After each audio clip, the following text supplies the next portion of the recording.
Great to be back here at Cal State East Bay. My name is Geoffrea Morris, and I graduated from Cal State East Bay in 2009 with a master's in social work. When I was here, I wasn't at this campus, I was actually at the commuter campus, the Concord campus. And when I was going here, people would always say, when you all graduate with your master's in social work, you will be change agents. And so for a student, you like, yeah, I want to be a change agent. Yeah. But you really didn't know what that looked like in real life, right? So I would soon learn what being a change agent is. So my presentation today will show you how to take an idea to implementation. Please click. So I continue to mentor people younger than me. I stand here now at 42, I cannot believe it. But to teach you how to be successful if you really want to be a community leader. So community leaders really are people that move forward with their ideas, similar to business people, whatever, is that you have an idea about how to improve your community, but you're scared to do it. So I was scared too until 2009, 6 months after graduating, when my younger brother was killed by San Pablo police. And so, devastated by that event, I turned my pain into power. I realized how short life really was. And so whatever I imagined and whatever I wanted to do, I was gonna do. So one of the crazy things I did was I ran for political office without no idea. Next, all right. This is my brother, Leonard Bradley Jr. He was 16 years old, and this is my motivation for everything that I do. Leonard will be 30 next year, and he really didn't get to see life. So everything I do it for Leonard in the spirit of Leonard. Next slide. So my presentation will outline 7 really important key facts of how to be a successful community leader and take an idea that pops into your brain and how you implement it in a real world. This is something you're not really gonna learn in college because they give you books and you like, okay, well, what is that? What does that mean in the real world? The real world doesn't care what's in your book, sorry to tell you. So I'll give you one example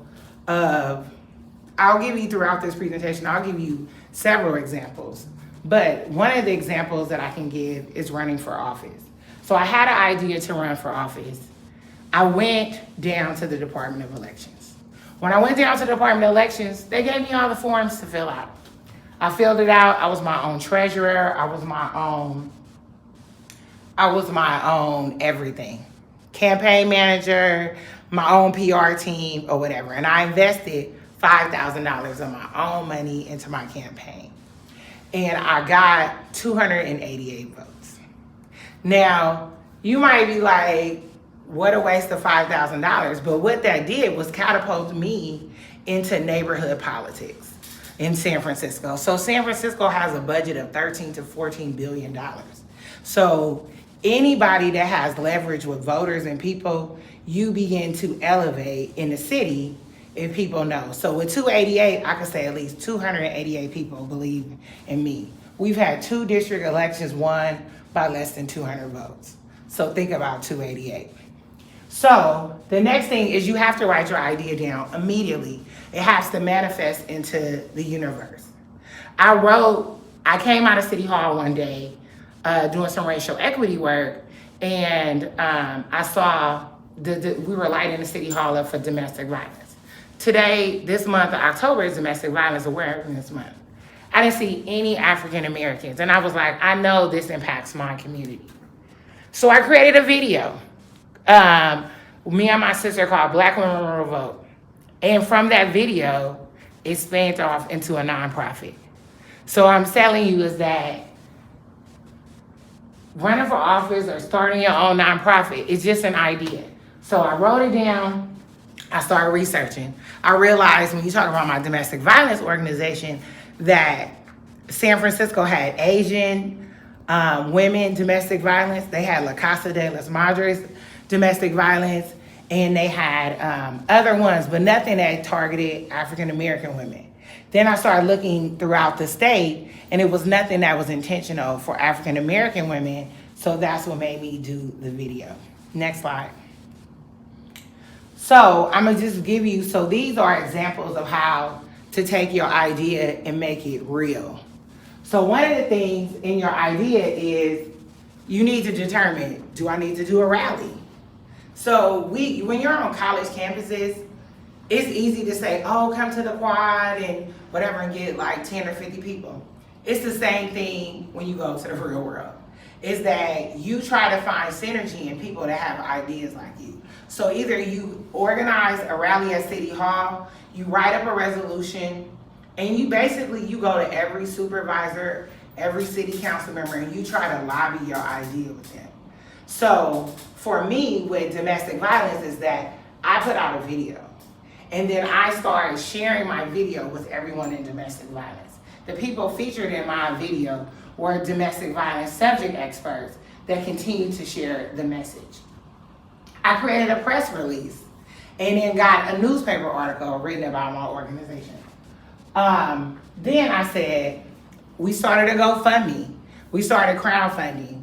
We got about $3,000 for the last 2 years because the organization has been around for 2 years. But the organization was already gaining momentum. So when Mayor Breed and the Board of Supervisors decided to defund the police after George Floyd, it was a prime time for my organization to say, hey, we want to support, we want to be a violence-based organization that focuses on Black women and Black families that experience violence, domestic violence, intimate partner violence, community violence. And so we landed $300,000 worth of grants for 2 years. Remember, off an idea to a video to a press release. So then it's all about, sometimes your idea will take longer. If your idea is like, you have to do time. You say, oh, I want to clean up this park, needs new swings, it sucks. Okay, that idea to get new swings may take you 2 years. So then you have to really break down how long I'm gonna spend time on different areas. So like one of the things is about your awareness campaign. So if you're fixing a park, which I did, in 2016, I did a park in my community where we garnered a $5 million grant. So we did a year of cleanup and flyer passing to say, hey, recognize this park. We have over 1,000 kids less than a mile radius, and it has no swings, it has no play structure. And that kind of synergy begins to work, and then we went to City Hall. We went to the supervisor like, hey, you have the worst parks in your area, and I'm now the steward of all parks. You can make your name, but you can make names up for anything. You can be like, I'm the executive director of the Oakland Room of Cal State East Bay. No one can say you're not, because who else is taking over? You be like, I meet every Monday. So that's what I'm saying. You can proclaim whatever you want. You just have to back it up in community. So if it's less than a year, you always want to say, like, can I crowdfund? Can I get money? Or does it just really take some kind of quick action? So I'm not going to really go over all of this, but I'll share my slides. And if you're interested, you should really follow it. Next slide. So the last thing is interviewing subject matter experts.